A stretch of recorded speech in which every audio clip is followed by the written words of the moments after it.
ہم نماز قائم کرتے ہیں، نماز پڑھتے ہیں، تو اس سے پہلے الفاظی طور پہ جب ہم نیت کرتے ہیں کہ 2 رکعت نفل واسطے اللہ تعالیٰ کے مطرف قبلہ شے وقت نماز جو بھی فجر ظہر عصر، تو میں یہ پوچھنا چاہوں گا کہ سر جو نیت ہم کرتے ہیں یہ ضروری ہے، یا پھر اگر ہم نے دلی میں ارادہ کر لیا، نیت کر لی، مصلی بچھایا، وضو کیا اور نماز پڑھ لی، کیا جواب دیں گے آپ اس بارے؟ جی بلال بھائی، نیت جو ہے نا اس کا میننگ ہی ارادہ ہے۔ جب ارادہ ہے آدمی نے نماز پڑھ لی، نماز پڑھنی ہے، تو اس کا ظاہر ارادہ ہے کہ میں اب ظہر کی نماز پڑھنے لگا ہوں، بس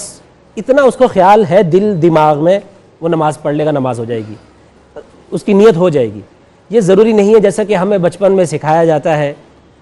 ٹیچر سکھاتے ہیں یا جو سلیبس ہمارا ہوتا ہے، بھائی ظہر کی نماز پڑھنی ہے، 4 رکعت نماز ظہر،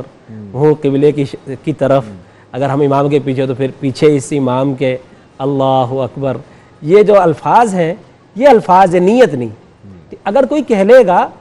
تو کہنے میں کوئی حرج نہیں، ہو جائے گی نماز، بہتر ہے، لیکن ضروری نہیں ہے۔ ضروری یہی ہے کہ اب ظہر کی نماز پڑھنے لگے، مجھے پتہ ہے میں کیا کرنے لگا ہوں، میرے دل میں ہے میں ظہر کی نماز پڑھنے لگا ہوں، اللہ اکبر، نماز شروع کر دے۔ بالکل ٹھیک ہے، یعنی کہ میں نے کچھ نہیں بولا نا، میں عصر کی نماز پڑھنے لگا ہوں، مجھے اس بات کا میرے دل میں ہے کہ میں عصر کی نماز پڑھنے لگا ہوں، بس اللہ اکبر۔ بالکل ٹھیک ہے، ٹھیک ہے، وہ بعض اوقات اس نیت کرتے کرتے اگر بندہ رکوع میں شامل ہونا چاہے تو رکوع سے نکل جاتا ہے۔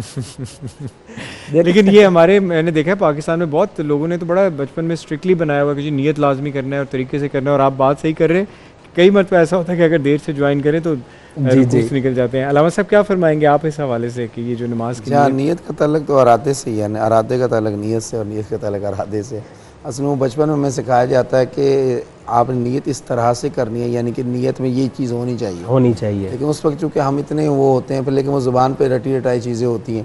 اچھا، بعض دفعہ یہ بھی ہوتا ہے کہ ہم بعض چیزوں کو اپنے ذہن اور معیار میں سوچ رہے ہوتے ہیں نا، ذہن کے املاک میں، اس میں جس طرح ایک دوست جو ہے وہ کسی میں نے سنا بہرحال، تو وہ کہہ رہے تھے کہ جی دیکھیں یہ نیت جو ہم افطار کے وقت کرتے ہیں یہ غلط ہے، اللہم انی لک صمت وبرزقک کا افطرت وعلیک توکلت، یہ تو سارے ماضی کے صیغے ہیں، تو یہ تو میں نے روزہ افطار کیا تھا اور یہ ماضی کی بات ہو رہی ہے، جبکہ وہ جو بیان کر رہے ہیں اس غریب کو یہ نہیں پتہ نا کہ یہ خبر اور انشاء کا کیا معاملہ ہوتا ہے، اور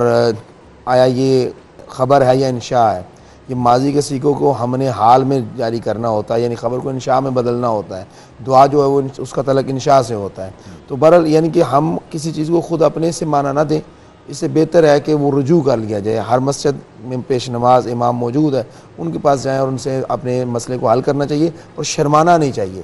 جو مسئلہ درپیش ہو شرعی طور پہ آپ ان سے جا کے پوچھیں، وہ یقیناً آپ کی رہنمائی بہترین کریں۔ بالکل ٹھیک ہے۔